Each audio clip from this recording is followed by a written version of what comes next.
Assalamualaikum warahmatullahi wabarakatuh.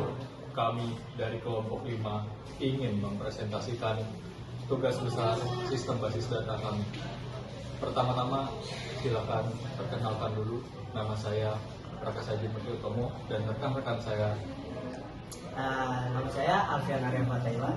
Perkenalkan, nama saya Ahmad Fahmi Udin. Nama saya Aura Salsabila. Nama saya Devina Nurhaliza. Itulah kelompok kami dan silahkan menyaksikan presentasi tugas besar kami.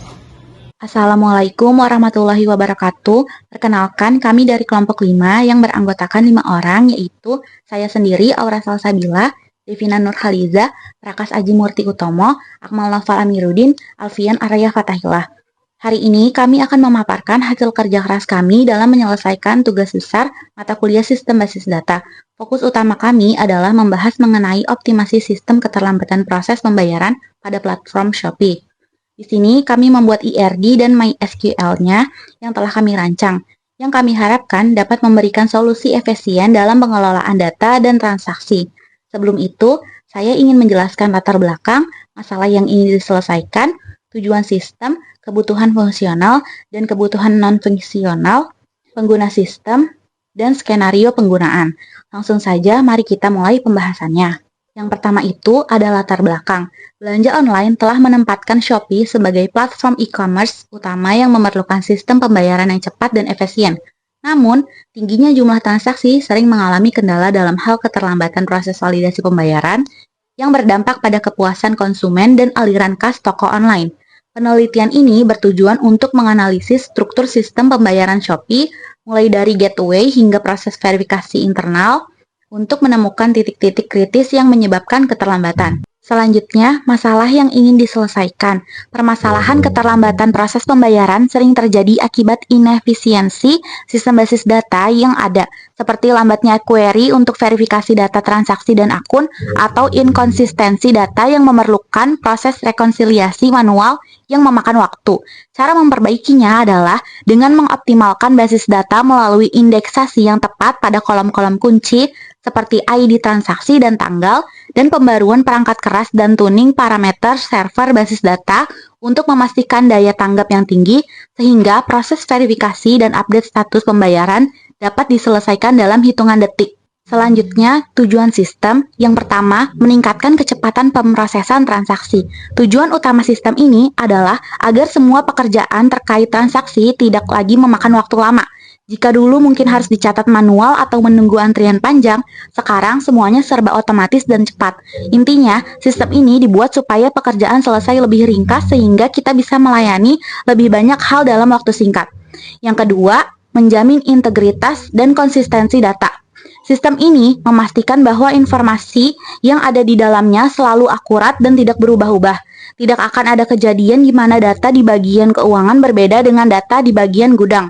Semuanya dibuat seragam dan saling terkunci, sehingga kita bisa yakin bahwa informasi yang kita baca adalah informasi yang benar dan bisa dipercaya. Yang ketiga, mendukung analisis dan pelaporan keterlambatan. Sistem ini bertindak seperti pengawas otomatis. Jika ada proses yang macet atau terlambat, sistem akan langsung mencatatnya dalam bentuk laporan. Dengan begitu, kita tidak perlu menebak-nebak di mana letak masalahnya. Kita bisa langsung tahu bagaimana yang harus diperbaiki agar ke depannya tidak ada lagi pekerjaan yang tertunda. Dan yang terakhir, mengurangi redundansi dan duplikasi data. Tujuan terakhir ini adalah untuk merapikan penyimpanan data agar tidak berantakan. Sistem memastikan tidak ada data yang tercatat 2 kali atau menumpuk sia-sia.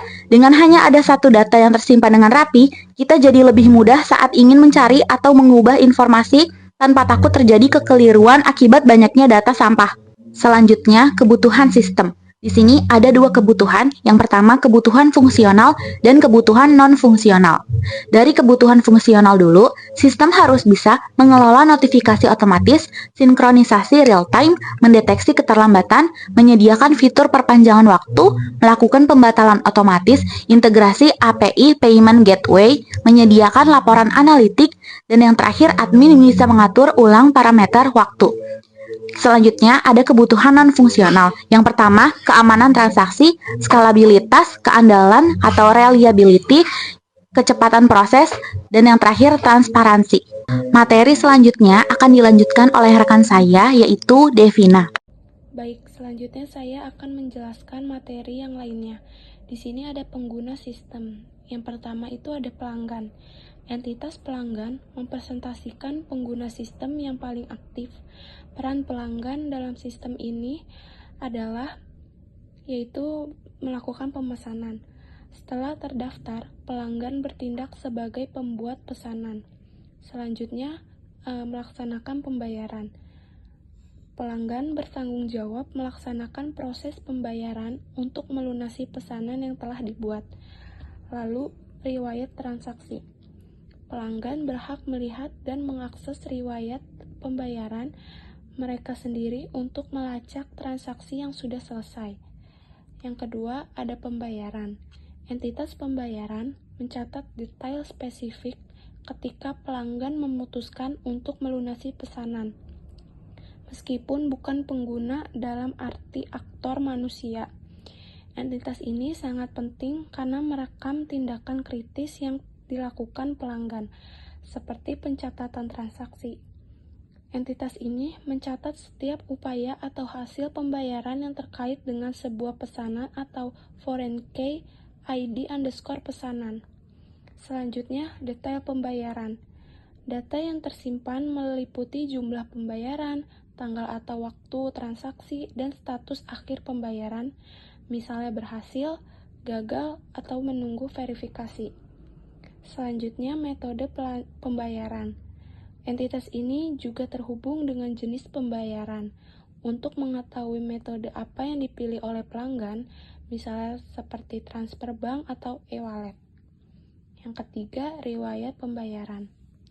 Entitas riwayat pembayaran berfungsi sebagai arsip atau log dari semua transaksi pembayaran yang sudah diselesaikan atau diproses. Entitas ini merupakan hasil akhir dari proses pembayaran. Di sini juga ada pelaporan status, menyediakan laporan permanen tentang status pembayaran yang sudah terjadi. Selanjutnya, hubungan dengan transaksi. Riwayat pembayaran terhubung kembali ke pembayaran yang telah dilakukan pelanggan. Selanjutnya, ada fungsi bagi pelanggan. Informasi di entitas ini digunakan oleh sistem untuk menampilkan daftar lengkap transaksi yang telah dilakukan pelanggan sebagai bentuk konfirmasi dan pelacakan. Baik, selanjutnya di sini ada skenario penggunaan customer. Yang pertama, customer selesai memilih produk dan masuk ke halaman checkout. Lalu yang kedua, customer memilih metode pembayaran transfer bank dan mendapatkan virtual account. Lalu yang ketiga, sistem yang baru mengirimkan notifikasi pop-up dan email real-time yang menekankan batas waktu. Pembayaran yang lebih pendek misalnya 1 jam untuk meningkatkan urgensi. Lalu customer segera melakukan transfer ke virtual account. Lalu yang kelima, optimasi dalam waktu kurang dari 5 detik. Bank mengonfirmasi sistem Shopee secara otomatis mendeteksi, memverifikasi, dan mengubah status pesanan dari menunggu pembayaran menjadi terbayar atau siap diproses. Lalu yang keenam, customer menerima notifikasi push dan email konfirmasi pembayaran seketika.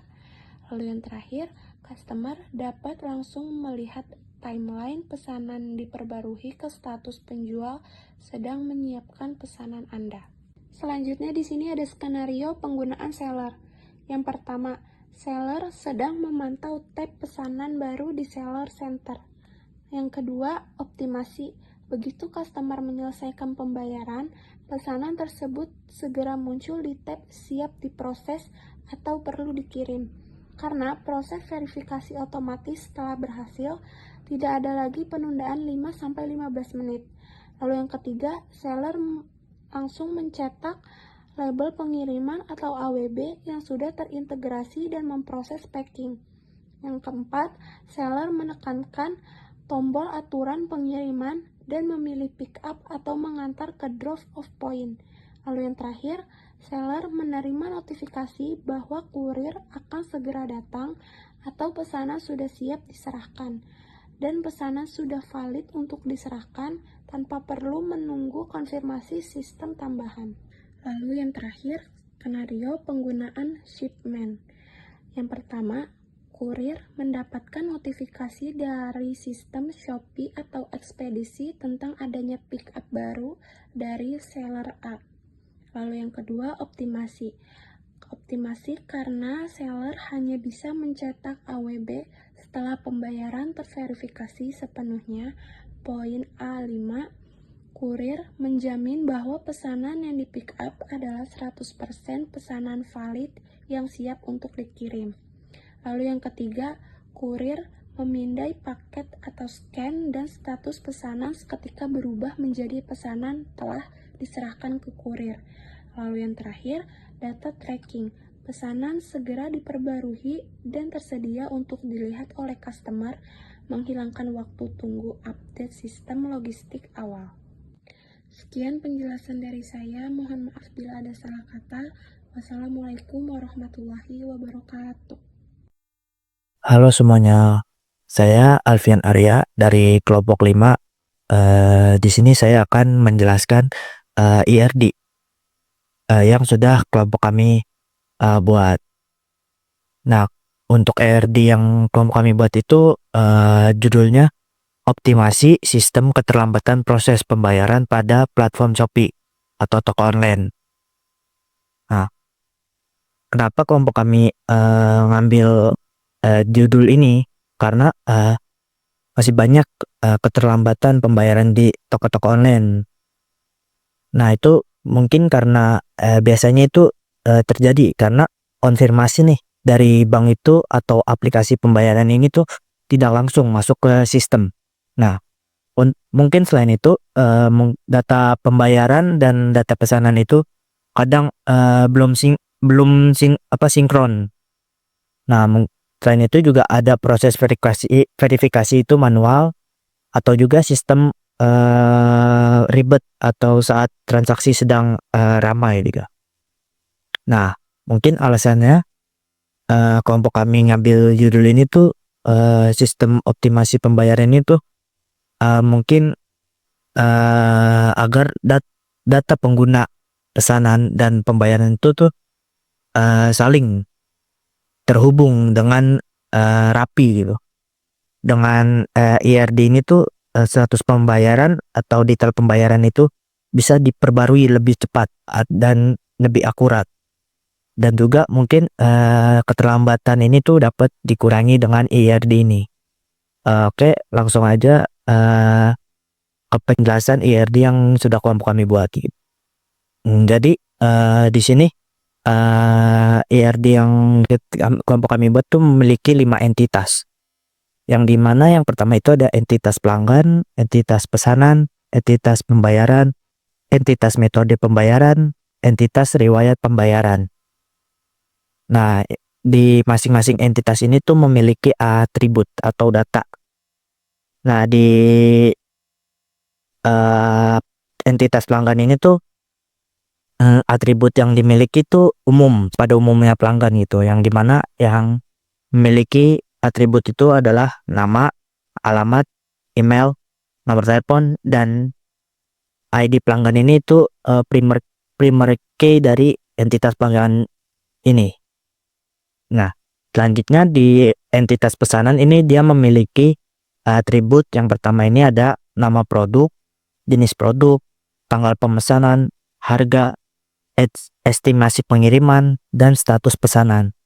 Nah, untuk primary key dari entitas ini tuh ada ID pesanan. Nah, ID pelanggan ini tuh menjadi FK di entitas pesanan. Nah, yang dimana FK ini tuh suatu kunci untuk menyambungkan atau menghubungkan dari entitas pelanggan ini.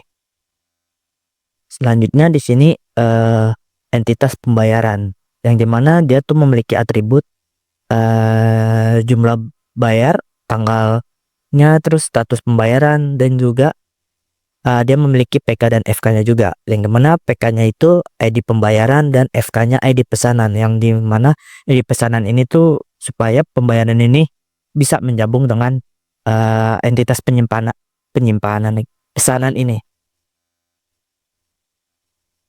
Terus selanjutnya di sini ada entitas metode pembayaran, yang dimana di sini memiliki atribut nama metode, tipe pembayaran, biaya layanan, dan ketersediaan. Dan entitas ini juga memiliki PK dan FK, yaitu PK-nya itu ID metode pembayaran dan FK-nya ID pembayaran, yang dimana FK ID pembayaran ini agar metode pembayaran ini bisa terhubung oleh entitas pembayaran ini. Terus yang terakhir di sini ada entitas riwayat pembayaran, yang dimana dia memiliki atribut jumlah pembayaran, bukti, dan nomor referensi. Dan juga dia memiliki PK dan FK, yaitu PK-nya itu ID riwayat pembayaran dan FK-nya itu ID metode pembayaran, yang dimana FK ID metode pembayaran ini supaya entitas metode pembayaran ini bisa terhubung oleh entitas riwayat pembayaran ini. Nah, untuk relation modelnya itu yang dimana pelanggan ke pesanan itu one to many atau satu ke banyak, yang dimana satu pelanggan itu bisa melakukan banyak pesanan gitu. Terus selanjutnya pesanan ke pembayaran, yaitu dia tuh relational modelnya itu one to one atau satu ke satu. Jadi satu pesanan ini hanya memiliki satu pembayaran saja. Dan selanjutnya pembayaran ke metode pembayaran itu many to one atau banyak ke satu gitu. Jadi banyak pembayaran ini hanya bisa menggunakan satu metode pembayaran saja. Terus metode pembayaran ke riwayat pembayaran itu dia menggunakan relational model itu one to many, yaitu satu ke banyak, yang dimana satu metode pembayaran ini akan menjadi banyak riwayat pembayaran. Tuh. Jadi untuk selanjutnya di sini mungkin ada relational model berbentuk tabel yang akan disampaikan oleh teman saya. Sekian penjelasan IRD dari saya. Terima kasih. Perkenalkan, nama saya Akmal Nurudin. Saya akan menjelaskan tabel IRD. Yang pertama itu tabel pelanggan.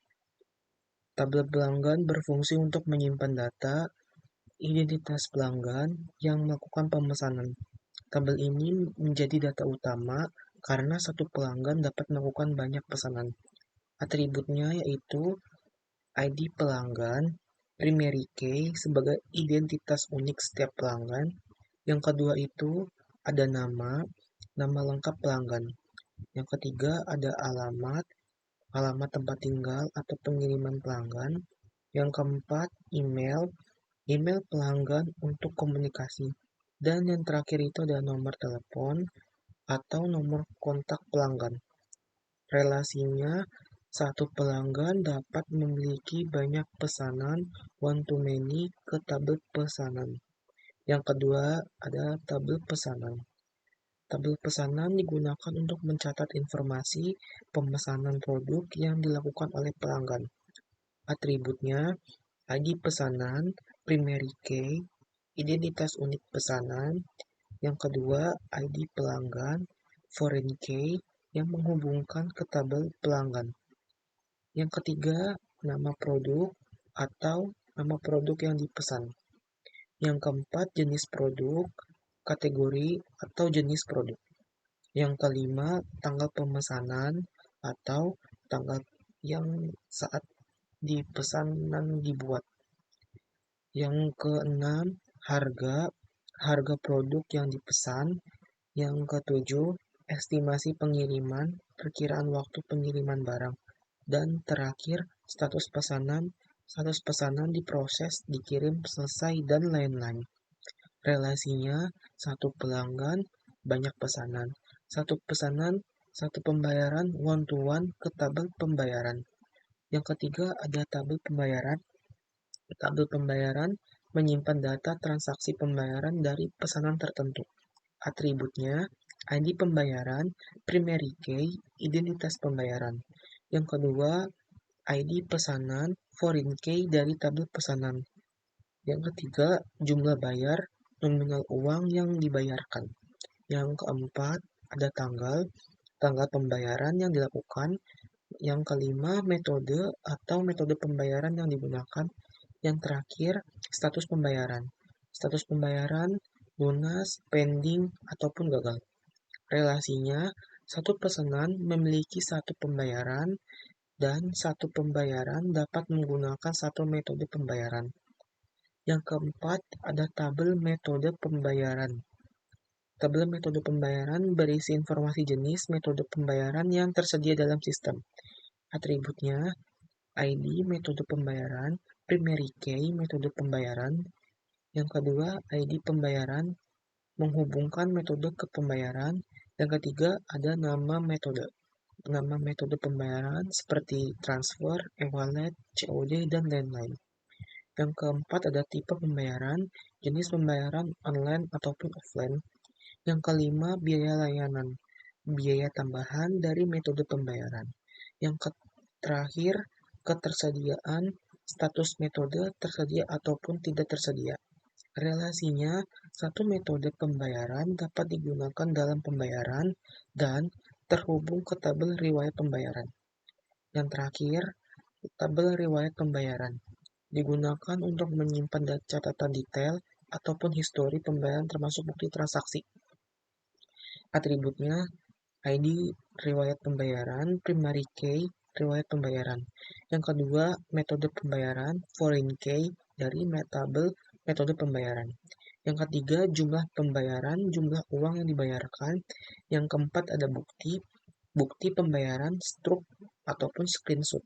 Yang kelima, ada nomor referensi transaksi pembayaran. Relasinya yaitu satu metode pembayaran dapat memiliki banyak riwayat pembayaran one to many.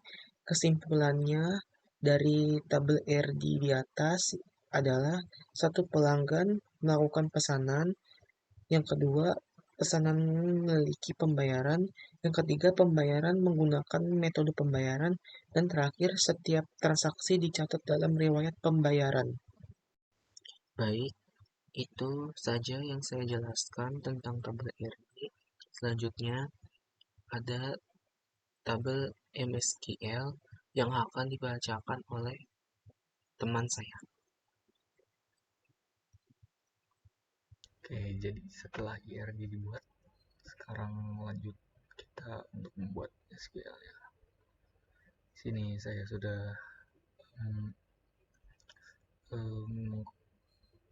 screenshot SQL yang saya buat dijadikan sebuah PDF yang akan saya jelaskan berikut ini. Nah, di sini seperti biasa kita masuk ke XAMPP, lalu menulis MySQL root. Selanjutnya kita membuat database-nya. Di sini saya tulis create database Shopee. Setelah itu kita bisa show database, dan di sini ada beberapa database-nya. Setelah kita lihat database-nya di sini, kita bisa use database-nya terlebih dahulu dengan command use, terus nama database-nya. Di sini berarti use Shopee. Oke, selanjutnya ada pembuatan table. Nah, pertama-tama di sini ada table pelanggan. Kita tulis create table pelanggan, buka kurung, ID pelanggan integer. Kenapa integer? Karena untuk ID di sini hanya angka dan ini tuh tidak bisa disamain. Not null, dimana ini tidak boleh kosong. Primary key. Jadi ID pelanggan di sini adalah primary key di tabel awal, itu tabel pelanggan. Oke, selanjutnya nama pelanggan. Sebelum itu, setelah kita tulis primary key, kita jangan lupa untuk kasih koma, lalu enter, lalu nama pelanggan varchar 100. Varchar ini adalah data yang paling umum dan ini bisa berbentuk angka maupun huruf. Not null, sama tidak boleh kosong, semua tidak boleh kosong di sini, koma, enter. Alamat teks not null. Kenapa teks? Kita pilih teks ini karena di alamat kita hanya menuliskan nama jalan. Lalu di sini ada email menggunakan varchar not null, lalu nomor telepon varchar not null. Setelah itu kita tutup kurung dan jangan lupa titik koma di akhir. Oke, yang kedua di sini ada tabel pesanan. Tabel pesanan kita tulis create table pesanan sama seperti yang di atas. Ini saja ini jadi pesanan. Kalau yang tadi itu pelanggannya. Buka kurung, ID pesanan, integer 12, not null, primary key. Ya, di sini ID pesanan menggunakan integer juga karena tidak bisa disamain. Pokoknya di sini tuh nggak bisa sama angka-angkanya atau hurufnya. Ya, ini angka sih. Not null, primary key. Not null karena ini harus diisi semua data yang ada di sini itu not null, jadi semuanya itu wajib diisi. Lalu primary key, ID pesanan adalah primary key. Selanjutnya ada ID pelanggan. ID pelanggan kita ambil dari tabel pelanggan yang ini, dimana nanti akan jadi foreign key. Kita tulis seperti di tabel pelanggan, ID pelanggan integer 12 not null. Tinggal di hapus primary key-nya. Karena apa? Karena di sini nanti kita akan jadikan dia foreign key. Nama produk varchar 100 not null. Jenis produk varchar 100 not null. Nah, sini kita lanjut ke harga. Harga kita menggunakan data desimal. Kenapa desimal? Karena harga itu hanya berupa angka dan ada desimal koma 00 yang biasa di belakang. Karena itu kita di sini tulis desimal 15,2. 2 ini itu untuk angka di belakangnya. Jadi biasanya kan 17.000 ditulis RP 17.000,00. Nah, koma 2 nya itu untuk 0,00 nya. Not null, ini tidak boleh dikosongin, semuanya tidak boleh dikosongin. Tanggal pemesanan kita menggunakan data date. Karena apa? Di sini tanggal pemesanan kita menggunakan tanggal atau date. Ya, ini bahasa Inggrisnya aja sih. Jadi nanti untuk tanggal pemesanan kita bisa tulis 2020 terus tanggal dan bulannya, akan bisa sama jamnya juga. Selanjutnya status pemesanan. Status pemesanan menggunakan enum. Kenapa enum? Karena di bagian status pemesanan itu hanya ada beberapa atribut mungkin ya, atau hanya ada beberapa tulisan yang akan ditampilkan. Biasanya itu ada belum bayar, dikemas, dikirim, selesai, pengembalian, dan dibatalkan. Nah, oleh karena itu kita tulis enumnya yang ada di tabel ini. Belum bayar, dikemas, dikirim, selesai, pengembalian, dan dibatalkan. Dan seperti biasa not null, ini harus diisi. Selanjutnya estimasi pengiriman sama dengan tanggal pemesanan, kita menggunakan date, not null. Nah, selanjutnya itu adalah pengimplikasian foreign key-nya. Kita tulis foreign key, ID pelanggan, references pelanggan, references di sini itu mereferensikan tabel pelanggan. Jadi kita tulis ini references pelanggan dalam kurung ID pelanggan. Jadi referensinya itu ada di tabel pelanggan, di atribut ID pelanggan. Oke. Selanjutnya ada tabel pembayaran. Nggak jauh beda sama yang sebelum-sebelumnya. Kita bisa di sini create tabel pembayaran, ID pembayaran integer not null primary key karena dia primary key.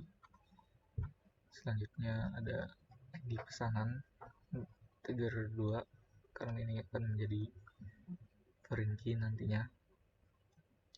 Lalu tanggal pembayaran date karena dia tanggal.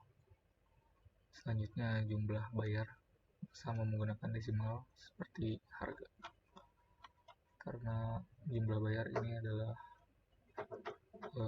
total dari harga yang harus dibayarkan oleh pengguna nantinya. Selanjutnya ada status pembayaran. Status pembayaran menggunakan enum juga, sama seperti status pemesanan, karena nantinya dia hanya ada dua outputan, yaitu belum dibayar dan sudah dibayar. Seperti biasa, not null karena harus diisi. Nah, selanjutnya itu pengaplikasian foreign key sama seperti yang di atas. Kita tulis foreign key, ID pesanan, references pesanan, ID pesanan.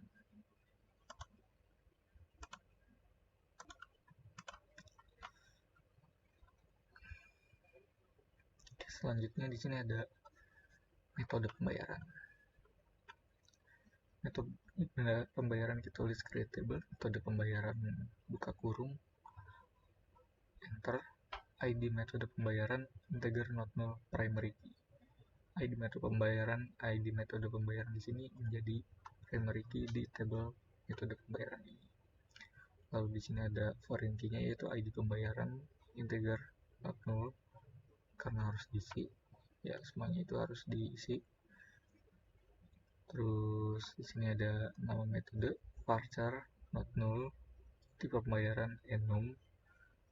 Nah, tipe pembayaran ini sama kayak tadi di sini itu status dan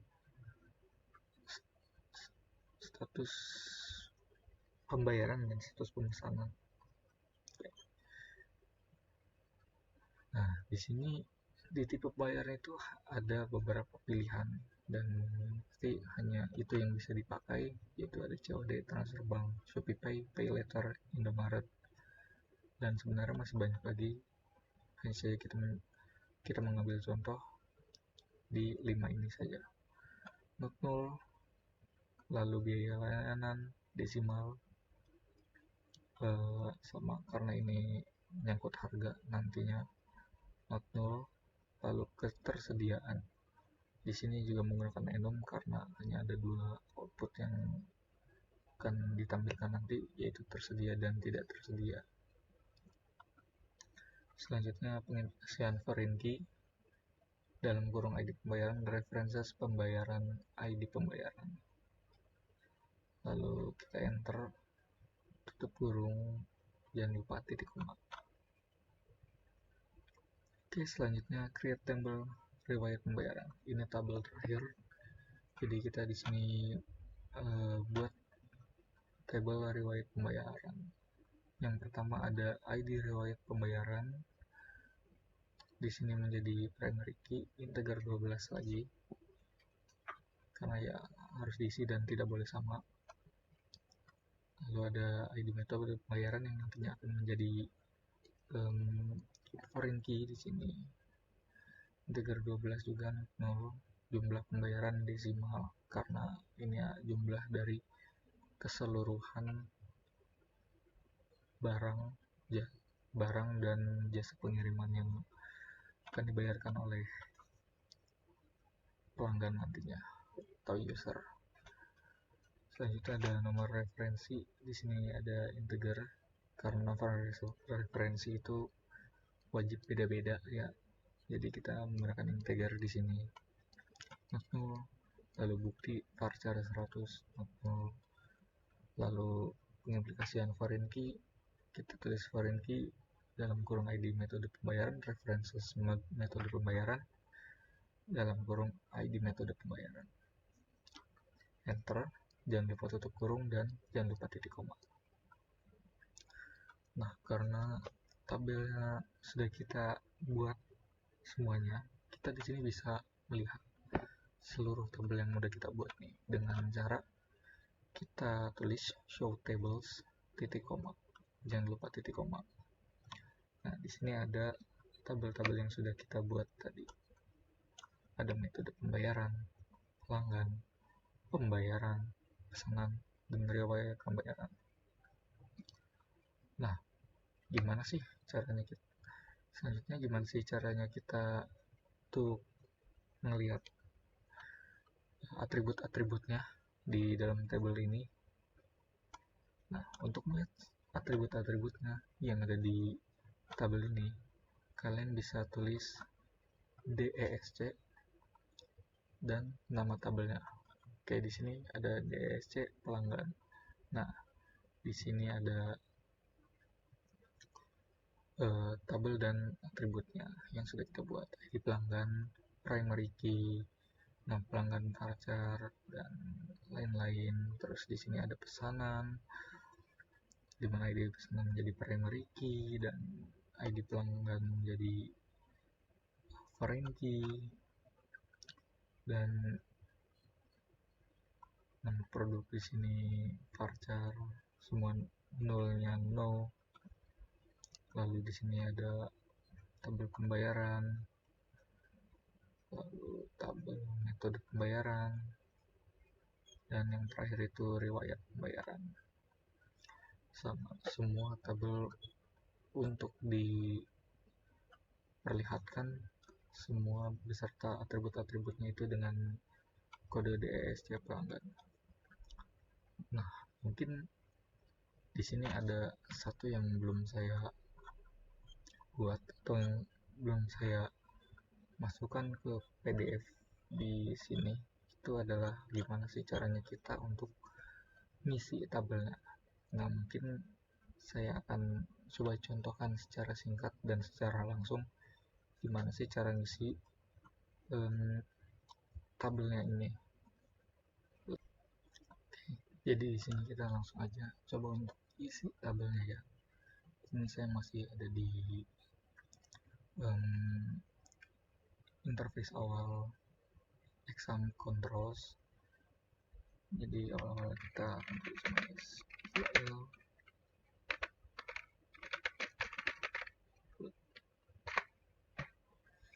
sudah jalan ininya, kita introduce database nya dulu. Nah, setelah itu kita show